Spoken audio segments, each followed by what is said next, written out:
Thanks for tuning in to Product Chats. On today's episode, I talk with Rachel Schiff, who's the SVP of Product at Intelycare, and we talk about testing and experimentation mindset and also knowing your users. So hope you enjoy the show, and don't forget to leave us a review.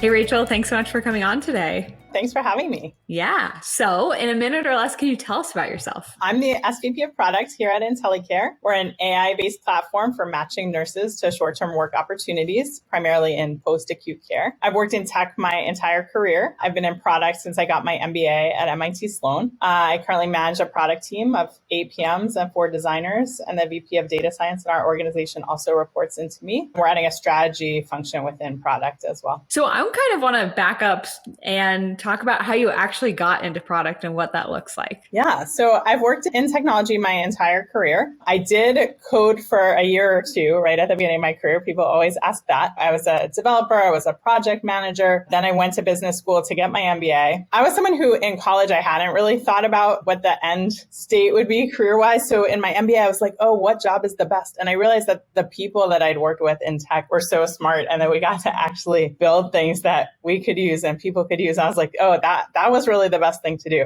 So I basically came out of business school as a product manager, and I worked at MathWorks that makes very technical software products like MATLAB. Then I worked at Microsoft and then at Virgin Pulse prior to this. And at Virgin Pulse, I did a lot of behavior change design, figuring out how to make our products help our users develop healthy habits. And with that behavior user, just for my own knowledge, is it same practices as like product management, or are there different things, or what does that look like? Yeah, I think it goes into it's product management because you're saying like, oh, how should my product be? Mm-hmm. But I want it to be a way that will keep users coming back every day. Yep. Right. And so some of that is about making it a daily habit in some way. And some of it is about prompting them, whether it's through a push notification or an email or something they do in their day to make it a habit.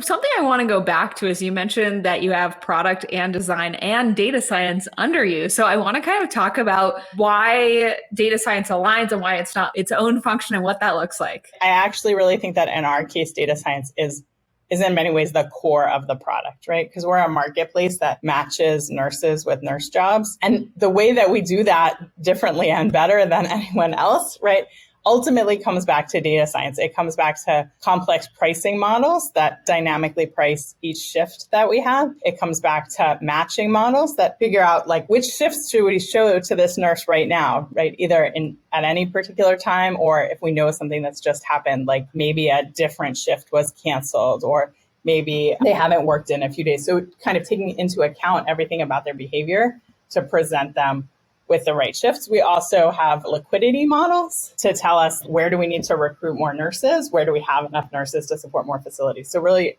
data science is really integral to our entire offering.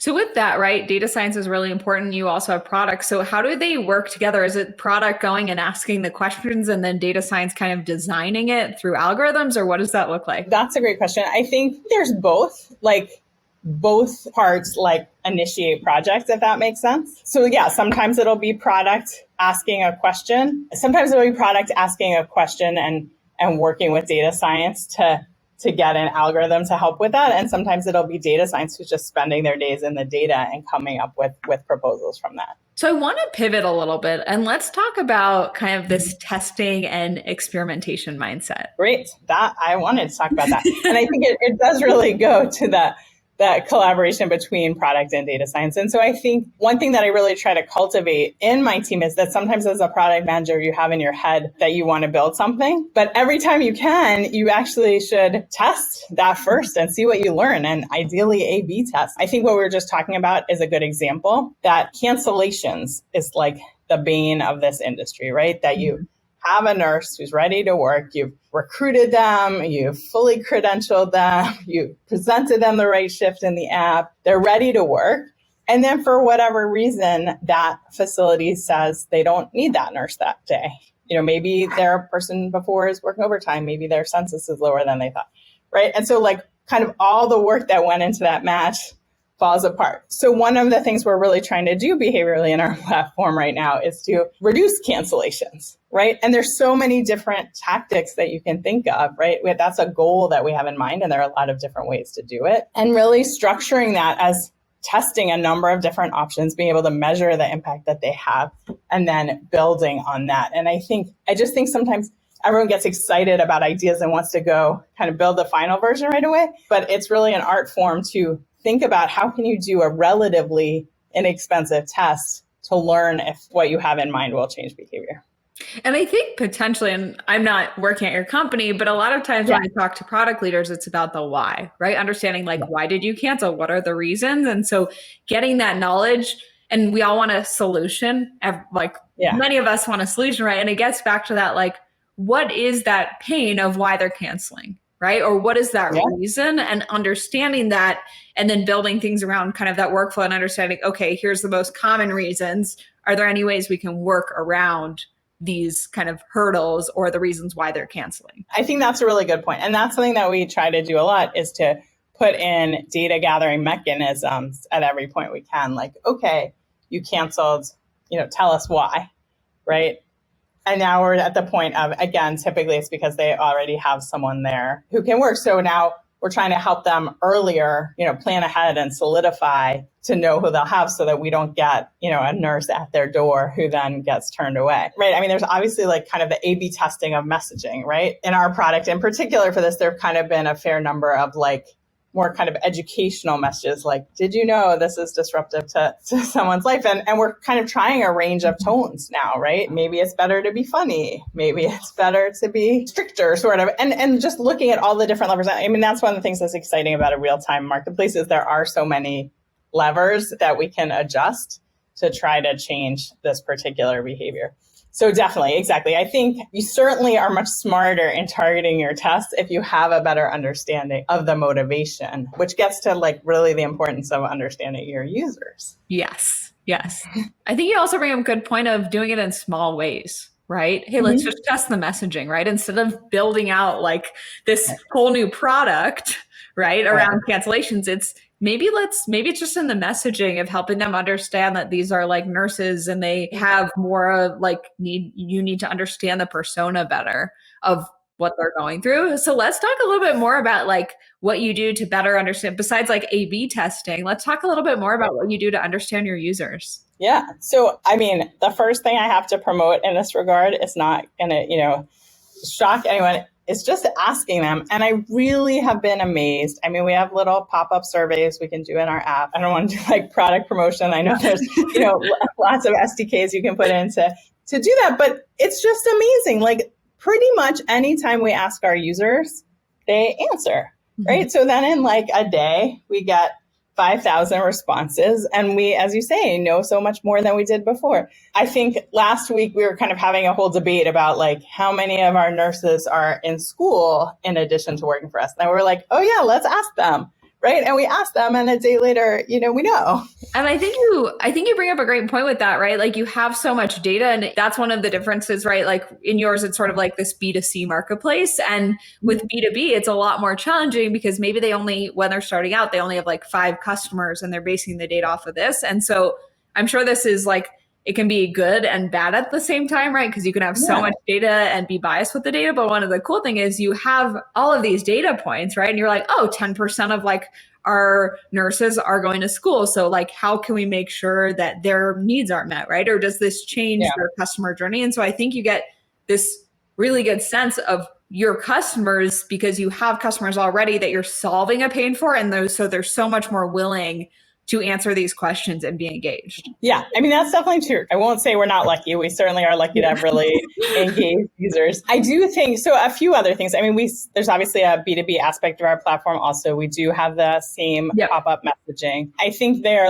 like many B2B companies, there's the disconnect that our users aren't necessarily kind of the overall decision makers, right? And so kind of depending on what we want to ask about, if it's a usability thing, I do want to promote this too, that we actually will pop a message driving them to an online testing platform for our nurse users. It's we have a prototype we want to test.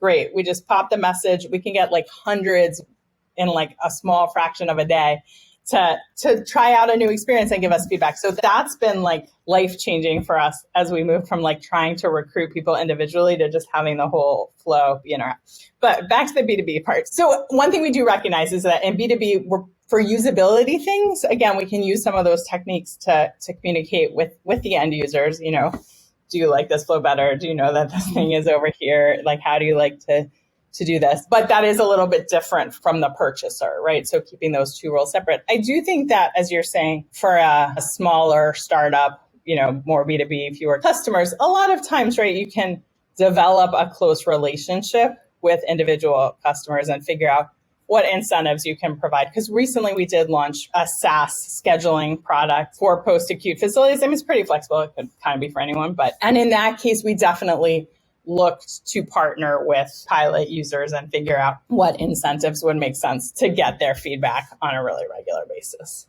So I want to I kind of want to pivot into hiring. Yeah. I know you manage, right? You have like 8 product managers. You said 4 people in design and some data scientists. So I guess this is like a 2-parter. The first part is like, as you manage this team holistically, are you looking for different qualities in design and product and data science? Or like, how do you make sure that you're creating a really cohesive team when you're bringing all of these parts together? Okay. And I'll say like I oversee all the product hiring, but design mostly oversees design hiring, and for sure data science oversees data science hiring. I think there are different parts, right? There's obviously kind of a culture fit part that's all the same. I would say the same value of experimentation, of wanting to test and learn and move fast and being able to think about really lightweight test scenarios to learn what you need to know. Those, I would say, apply across all of them, but certainly we're hiring for different skill sets. I would say culture fit is consistent. The skill sets are obviously quite different, but I guess I don't so much see a conflict there, but we do tend to interview across the group so that we'll get input from design on product, input from product on design, and the same with data science and with engineering as well, to kind of make sure that whoever we get has the skills to work cross-functionally in the ways that they need to. Also with stakeholders, obviously critical. Yes. So with that also, like when you're hiring, what are the skill sets that you look for? I think it really needs to be someone with a passion for user experience. I guess that's where I think product and design are very similar, right?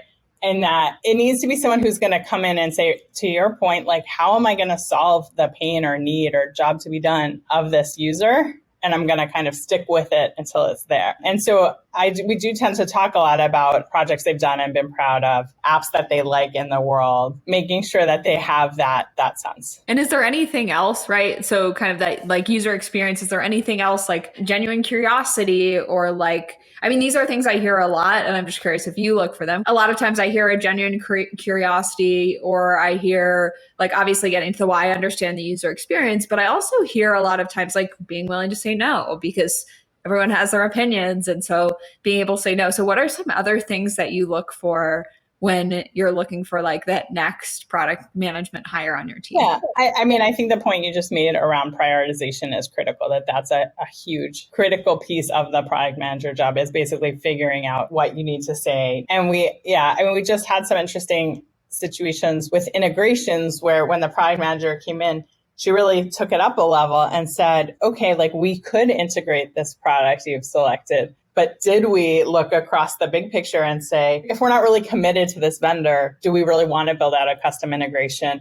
Or is there something out there that, pre-integrates with one of the many tools that are already in our ecosystem, like Salesforce or Marketo or Snowflake or Domo? And just really kind of brought that to the conversation. So I think there's a piece of flexible thinking, and I think it goes related to saying no for sure, but it's also kind of being able to balance effort and reward. And I think something you bring up that's such a great point is a lot of times product teams want to build everything out, and sometimes it's let's take a step back and look at our ecosystem, what exists already, rather than let's build, because obviously we all know engineering resources are very expensive. So what if there's this, maybe something that exists already? And so I applaud that product manager for being like, hey, let's take a step back, right? Like And I think that's a big piece of product management is taking that step back and thinking holistically, right? Like here's the pain, but to get from that pain and solve it, it doesn't always have to be us building a product or have to be this certain way, right? Like for you, maybe it's in-app messaging in a different way of changing the thinking around someone, or maybe it's, hey, let's look at our ecosystem and what exists already. Yeah, definitely. And to be honest, we're growing so fast that we've been forced into some of that. Like we just can't kind of bring on developers as fast as we want to grow.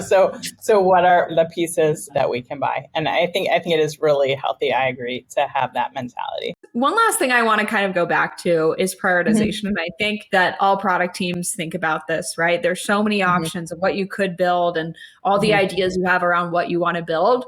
So how do you figure out what you prioritize and how do teams decide that that's what they're going to build? I mean, I definitely think a piece of it is like good old fashioned revenue modeling, right? Yes. Like, okay, if we do this, what does it get us? That, that's kind of for some of those market expansion pieces. I think for some of the user experience pieces, that's where it does. Sometimes it helps to figure out like, okay, what would I ask the users to figure out if I should build X, Y, or Z first. Again, like asking the users, I feel like you often get answers you wouldn't totally expect. And then that's where, again, I think the effort and reward piece comes in. Like you don't want to only do the little things, so you're not moving the big boulders. But at the same time, like, again, in a market as fast moving as ours, it's kind of like, oh, where can I really make our app a better experience in a pretty short time frame? So picking, some mix, I guess, of the big boulders and the quick hits. And I think you bring up a great point with that. Like a lot of times, a lot of people just want to do like the small things that can make difference. But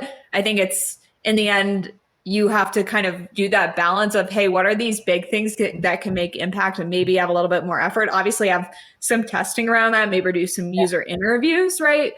But do a mix of these little small wins and some bigger boulders that kind of align with that strategic view of or the strategic goals of the company. Yeah, absolutely. And I think, that's honestly, it even comes back to the revenue modeling of when you're in the hyper growth kind of mode that we're in and you're like, how can we be a totally different thing 18 months from now than we are now because we're going to be 5 times as big? It does drive you to say, oh, well, to be 5 times big, we're going to have to change this part and we're going to have to change this part. And those could be big boulders and let's staff them and keep those going while at the same time we deliver incremental benefit. Right. I also think we do have an active social media community, mostly in their own groups, but I think being attentive to kind of anything that people complain about. I mean, obviously we ask for NPS all the time, but to be honest, the Facebook groups they set up themselves have been really valuable for just knowing anything people are complaining about. Obviously you want to make it better right away.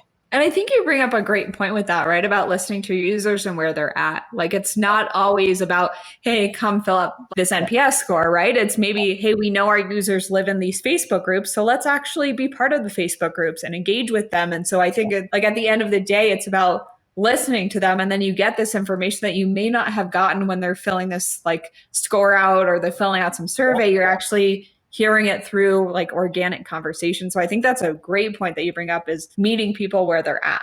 So on that note, I want to know, what is one piece of advice that you would give to an aspiring product leader? I do think that any opportunity you have to get deeper in tech will absolutely help you in the long term. I mean, I just interviewed someone for a senior job and I was like, you've never coded ever? And he was like, no. And I feel like even if just a little bit, I think it's really helpful and valuable. That would certainly be one thing. And the other is to truly apply that product mindset to products as you use them, right? What's working for me, what's not, and think about why. And it really helps more than you think when you're able to say, oh, wait, didn't I see a good version of this in this other app? Great.